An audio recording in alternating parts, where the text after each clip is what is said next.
बृहन्मुंबई महानगरपालिका शिक्षण विभाग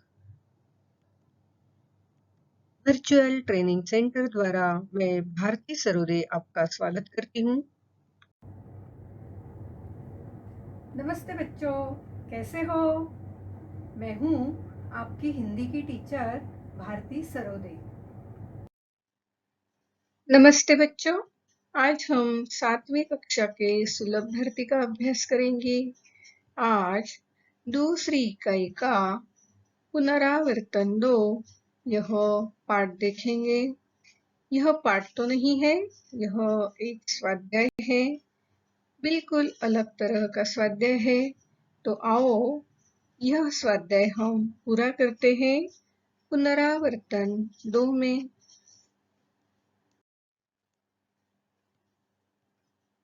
निम्नलिखित शब्दों में कौन से पंचमाक्षर छिपे हुए हैं, सोचो और लिखो। देखो तो हमें ये जो शब्द दिए हैं, पंकज, चंचल, ठंडा, संत, पेरांगूर, पंछी, बंदरगाह, उमंग, तो इन शब्दों में कौन सा पंचमाक्षर छिपा है उसे पहले पहचानना है और बाद में उसी वर्ग के और 2 उदाहरण हमें लिखने हैं। तो आओ देखते हैं पंचमाक्षर और उसके उदाहरण।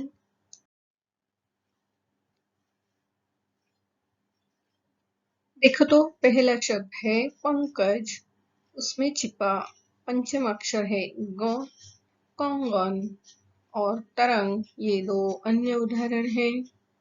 दूसरा शब्द है चंचल, उसमें छिपा है कंगन, मंचन, यह उसके 2 उदाहरण हैं।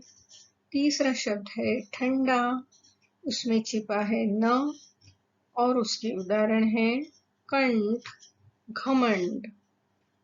चौथा शब्द है संत, जिसमें छिपा है पंचमाक्षर न और उसके उदाहरण है अंत, बंदूक। पांचवा शब्द है पेरांबूर, जिसमें पंचमाक्षर छिपा है म, इसके उदाहरण विलंब, खंभा।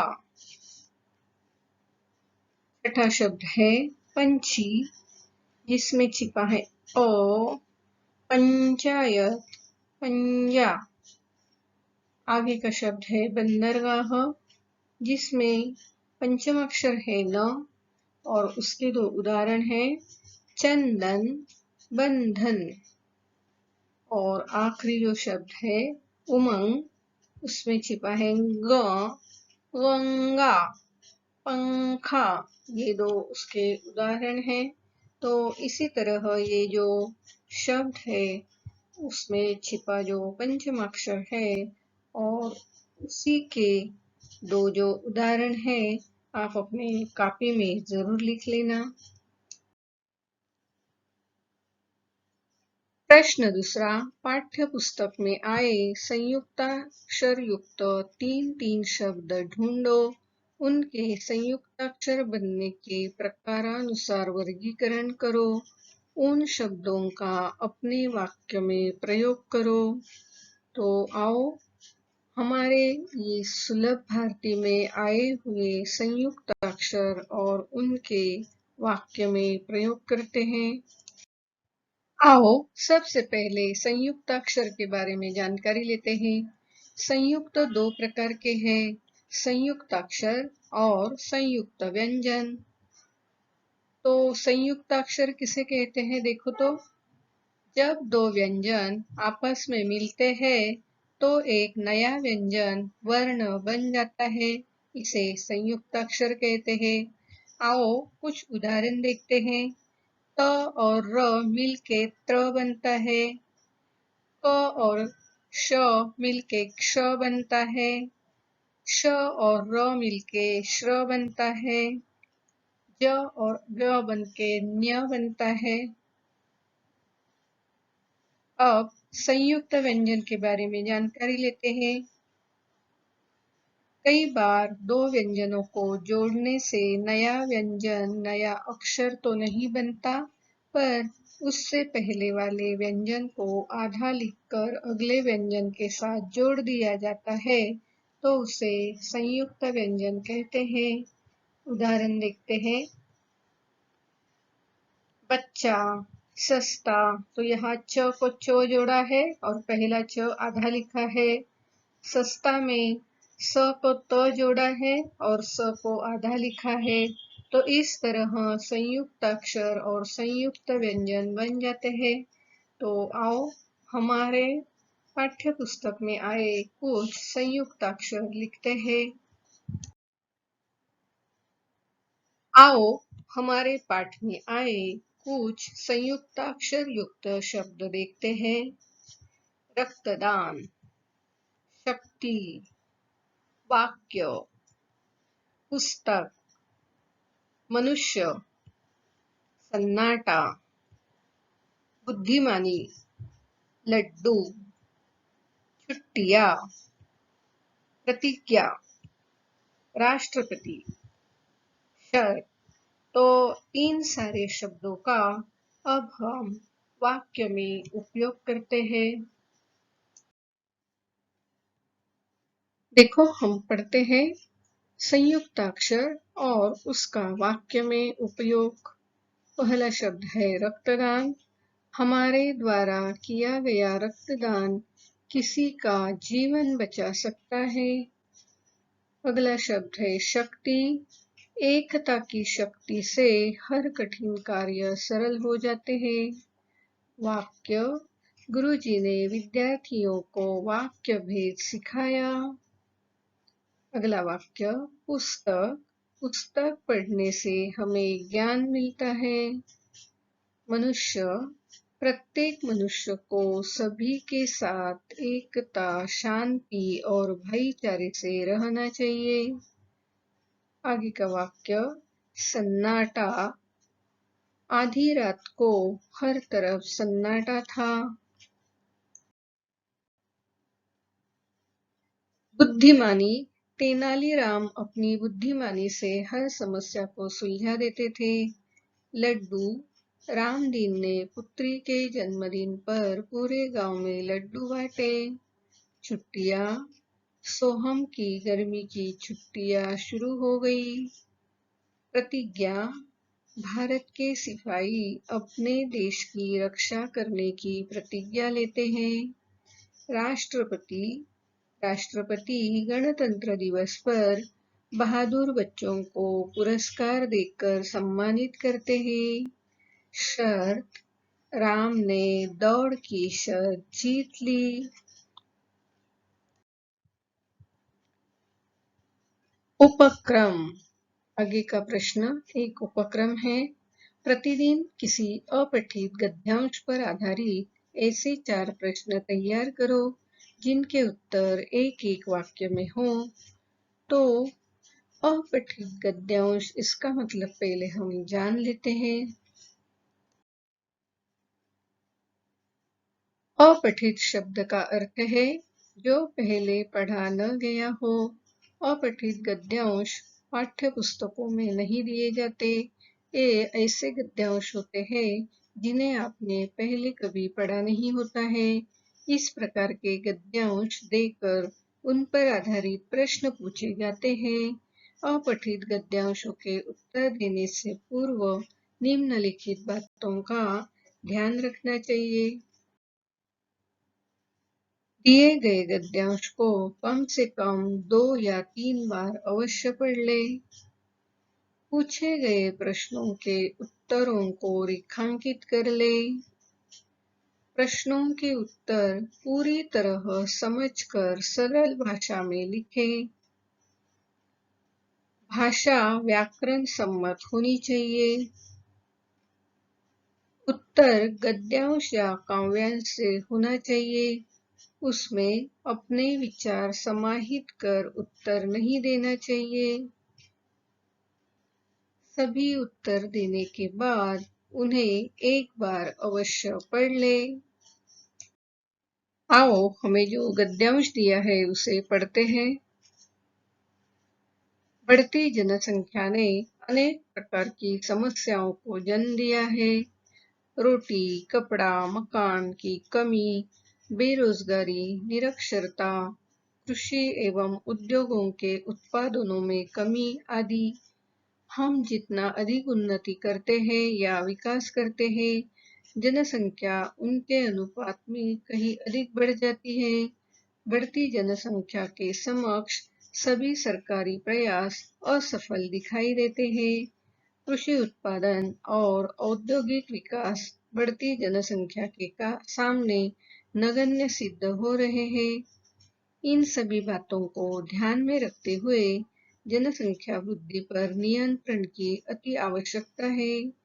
इसके बिना विकास के किए गए सभी प्रकार के प्रयत्न अधूरे रह जाएंगे। आओ इस गद्यांश पर जो प्रश्न दिए गए हैं उनके उत्तर लिखते हैं। निम्नलिखित प्रश्नों के उत्तर एक वाक्य में लिखो। पहला प्रश्न, बढ़ती जनसंख्या ने किसे जन्म दिया है? उत्तर, बढ़ती जनसंख्या ने अनेक प्रकार की समस्याओं को जन्म दिया है। और प्रश्न, विकास कार्य क्यों नहीं दिखाई देते? उत्तर है, जनसंख्या की वृद्धि के कारण विकास कार्य नहीं दिखाई देते। बढ़ती जनसंख्या के समक्ष कौन से प्रयास असफल दिखाई देते हैं? उत्तर है, बढ़ती जनसंख्या के समक्ष सभी सरकारी प्रयास असफल दिखाई देते हैं। जनसंख्या के सामने क्या नगण्य सिद्ध हो रहा है? उत्तर, कृषि उत्पादन और औद्योगिक विकास बढ़ती जनसंख्या के सामने नगण्य सिद्ध हो रहे हैं। तो बच्चों, इस तरह जो गद्यांश दिया है उसे पहले पढ़ना है और जो प्रश्न दिए हैं उन प्रश्नों के उत्तर उसी गद्यांशों से लिखने हैं। हमारे मन के उत्तर नहीं लिखने हैं, यह बात जरूर ध्यान में रखना।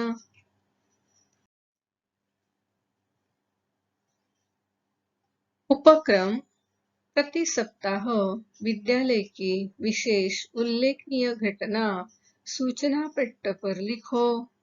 देखो, हमारे स्कूल में कभी कभी कोई उपक्रम होते हैं, कार्यक्रम होते हैं और उसकी सूचना फलक पर दी जाती है। तो आओ इसी तरह की एक सूचना हम सूचना फलक से पढ़ते हैं। आदर्श विद्यालय सूचना, अंतर विद्यालय हिंदी वाद विवाद प्रतियोगिता। सभी विद्यार्थियों को बड़े हर्ष के साथ सूचित किया जाता है कि हमारे विद्यालय में अंतर विद्यालय हिंदी वाद विवाद प्रतियोगिता का आयोजन किया जा रहा है। दिनांक 15 जनवरी 2021। स्थान विद्यालय का मंच। समय सुबह 11 बजे। विषय ऑनलाइन पढ़ाई के फायदे और नुकसान। अधिक जानकारी के लिए संपर्क करें क ख ग अध्यक्ष हिंदी साहित्य सभा। अगला उपक्रम है, प्रत्येक सत्र में ग्राफिक्स, वर्ड आर्ट आदि की सहायता से एक एक विषय पर विज्ञापन बनाओ। तो बच्चों, ग्राफिक्स और आर्ट वर्ड ये आपने कंप्यूटर क्लास में जरूर पढ़ा है। आपकी कंप्यूटर टीचर ने आपको ये सब बातें सिखाई है। तो वर्ड आर्ट और ग्राफिक्स में आप कुछ विज्ञापन तैयार करने हैं। आओ मैं आपको कुछ उदाहरण दिखा दूं कि किस तरह के विज्ञापन बनाए जाते हैं। देखो, तो ये कुछ विज्ञापन है, ध्यान से देखना। पहला विज्ञापन आइसक्रीम का है। दूसरा विज्ञापन पूजा धूप एवं अगरबत्तियों वाला है। तीसरा विज्ञापन निर्मल साबुन का है और चौथा विज्ञापन खुशहाली मोमबत्तियों का है। तो इस तरह अलग अलग विज्ञापन आप हमेशा टीवी पर देखते हो और रेडियो पर सुनते हो, और बहुत सारी चीजें जो है आप रोजमर्रा उनका उपयोग करते हो, इस्तेमाल करते हो। तो इसी तरह किसी भी एक चीज को ध्यान में रखकर उसकी इस तरह विज्ञापन तैयार करने हैं। तो आप जरूर इस तरह की अलग अलग विज्ञापन तैयार करेंगे। विज्ञापन तैयार करते समय वह पढ़ने वाले ग्राहक को आकर्षक लगनी चाहिए। विज्ञापन को पढ़कर ग्राहक को ऐसा लगना चाहिए कि ये चीज जो है, ये वस्तु जो है, ये तो मुझे खरीदनी ही चाहिए। इतनी आकर्षक विज्ञापन अगर आप बनाओगे तो जरूर आपके पास ग्राहक चले आएंगे।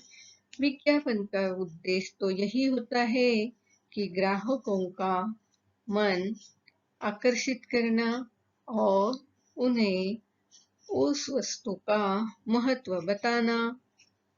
तो आओ और भी कुछ विज्ञापन देखते हैं। देखो तो पहला जो विज्ञापन है, केश पुकार तेल, लंबे और घने बालों के लिए, बालों में जड़ों से मजबूती लाए और आकर्षक बनाए। तो देखो आजकल हर एक को बाल जो है पतले होने की, गिरने की शिकायत होती है। तो इस विज्ञापन को पढ़कर हर किसी को लगना चाहिए, अरे सचमुच यह तेल लगाएंगे तो हमारे बाल लंबे और घने हो जाएंगे। अब दूसरा जो विज्ञापन है, आपकी पसंदीदा पेंसिल, लिखे अच्छा चले लंबा, रचना पेंसिल। तो पेंसिल की यह विज्ञापन जो है, देखो तो कितनी आकर्षकता से, कितने अच्छे शब्द का उपयोग करके यह विज्ञापन तैयार किया है। उसके आगे का जो विज्ञापन है, प्रकाश एलईडी सस्ता और टिकाऊ, अंधेरे को उजाले में बदले और बिजली की बचत कराए। तो ये जो एलईडी लाइट्स के जो बल्ब है उसकी यह विज्ञापन है। और इस विज्ञापन में क्या बताया है, यह सस्ता भी है और टिकाऊ भी है। देखो अभी बल्ब की यह विज्ञापन है तो उसका नाम भी किस तरह दिया है, प्रकाश। बल्ब से, लाइट जलाने से क्या मिलता है, प्रकाश मिलता है। तो समुचित उसका नाम भी यहाँ रखा गया है। आगे का जो है, विकास छाता विक्रेता, मजबूत और टिकाऊ छाता, विभिन्न आकर्षक रंगों में उपलब्ध, छाता ऐसा जिसे सभी पसंद करे। तो देखो यह छाते की विज्ञापन है और किस तरह ग्राहकों को यह आकर्षित करती है। मोहित बैग, आकर्षक रंग और डिजाइनों में, क्या आप सफर पर जा रहे हैं? सुंदर, मजबूत पेश है आपके लिए। 3 बैग खरीदने पर चौथा फ्री, शर्तें लागू।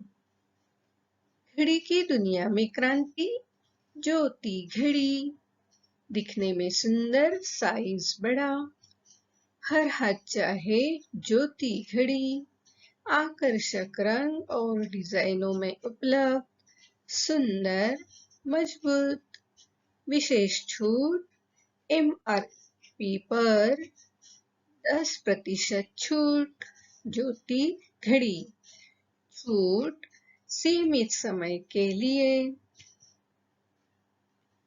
Cell sale sale, plaza car, अत्याधुनिक सुविधाओं वाली सफर सुहाना सुखद बनाए, एकदम आपके बजट में आए। 1200 CC power steering, power brake. इस सप्ताह खरीदने पर सप्ताह भर का पेट्रोल फ्री। तो इस तरह की आकर्षक विज्ञापन को आपको भी तैयार करना है, जरूर करना और अपने क्लास टीचर को दिखाना।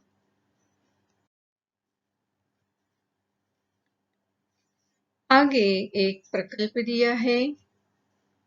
हिंदी की महिला कवयित्री संबंधी जानकारी पर आधारित व्यक्तिगत अथवा गुट में प्रकल्प तैयार करो। तो हमें क्या प्रकल्प तैयार करना है? महिला कवयित्री संबंधी प्रकल्प तैयार करना है। तो आओ देखते हैं प्रकल्प कैसे तैयार करते हैं। कृष्णा भक्त मीराबाई का जीवन परिचय। ये जो प्रकल्प है वो मीराबाई से संबंधित है। मीराबाई यह कवयित्री थी, उन्होंने बहुत सारे काव्य लिखे हैं।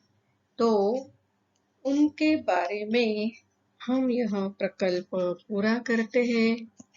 प्रकल्प किस तरह लिखा जाता है उसकी थोड़ी आपको जानकारी दे दूं। जीवन परिचय मीराबाई।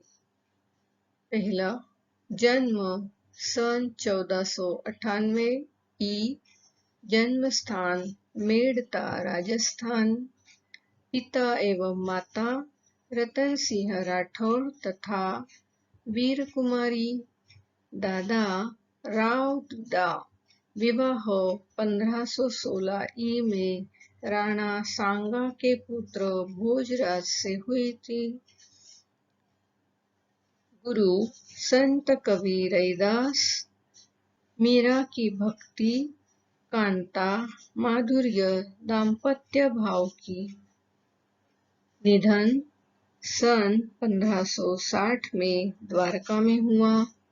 तो मीराबाई ने जो बहुत ही सुंदर काव्य लिखे हैं उनमें से कुछ काव्य हम देखते हैं। मीराबाई कवयित्री थी, तो आओ इनकी कुछ रचनाएं पढ़ते हैं। ये जो पहला है बहुत ही सुंदर भजन है, मीराबाई ने लिखा है। पायो जी मैंने राम रतन धन पायो, पायो जी मैंने राम रतन धन पायो। वस्तु अमोलक बीमार सदगुरु, कृपा कर अपनायो। मैंने राम रतन धन पायो। जन्म जन्म की पूंजी पाई, जग में सभी को आयो। पायो जी मैंने राम रतन धन पायो। खर्चन खूटे चोर न लूटे, दिन दिन बढ़त सवायो। मैंने राम रतन धन पायो। सत की नाव खेवटिया सदगुरु, भव सागर तर आयो। मैंने राम रतन धन पायो।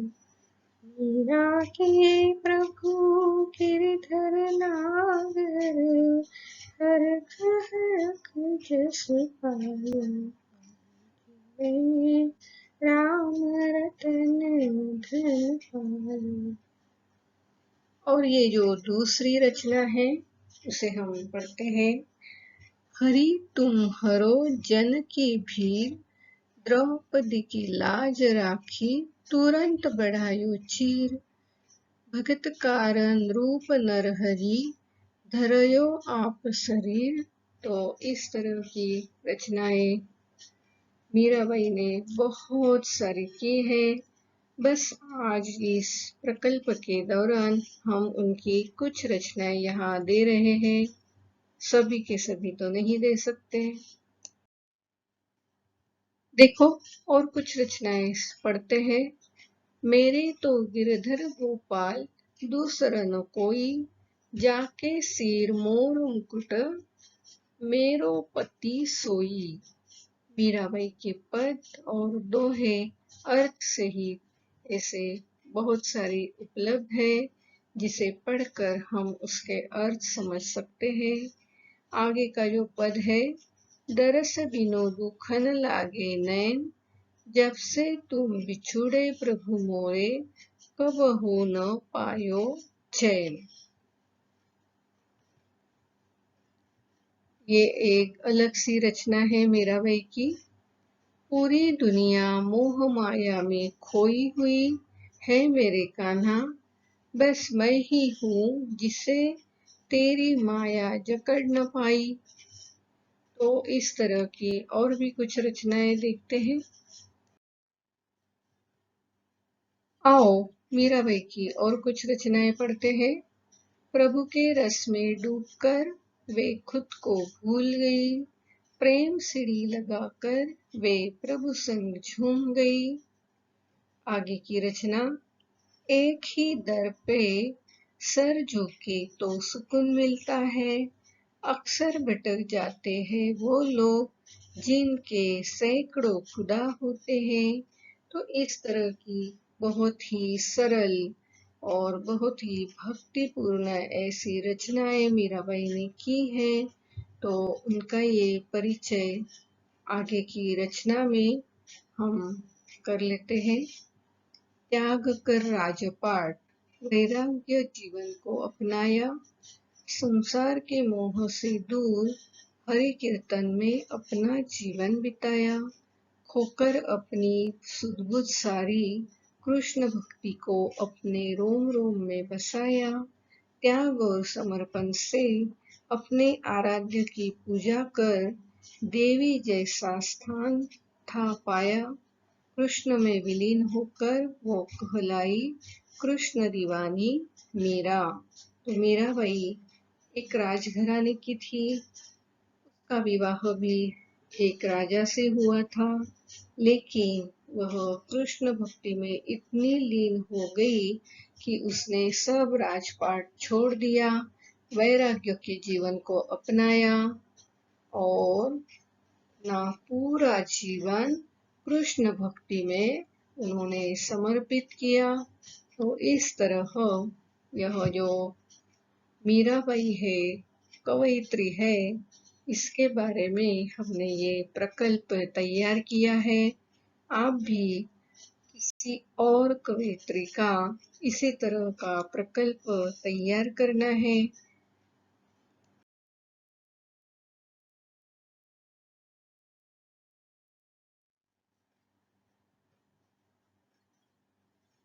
भक्ति में भक्त का झुकना अनिवार्य होता है, तभी भगवान को भक्त स्वीकार्य होता है। तो बच्चों, आज हमने अलग तरह के स्वाध्याय जो है वो पुनरावर्तन 2 में पूरे किए हैं। आपको ये सारे स्वाध्याय जरूर अच्छे लगे होंगे और ये जो स्वाध्याय है उनमें हमने आज इस तरह के विज्ञापन को तैयार करना भी सीखा है।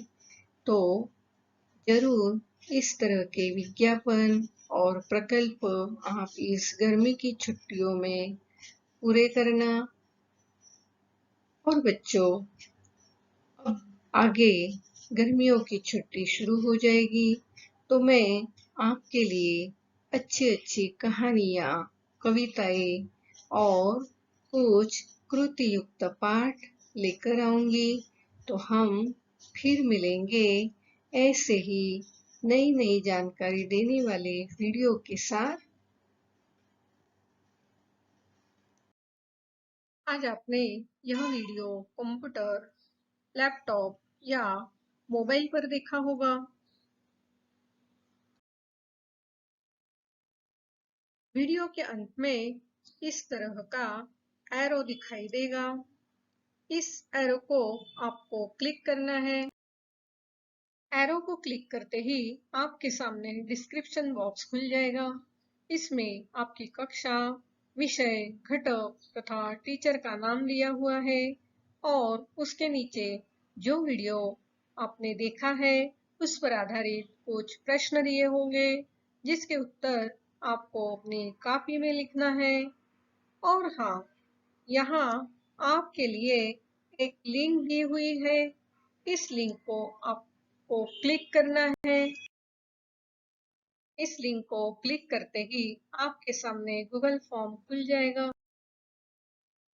इस तरह गूगल फॉर्म जो सर्वे या फीडबैक फॉर्म है आपके सामने खुल जाएगा।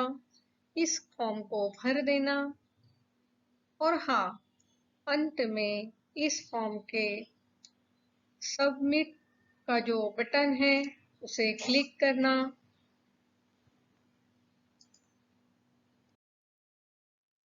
इस लिंक को क्लिक करके गूगल फॉर्म जरूर भरना।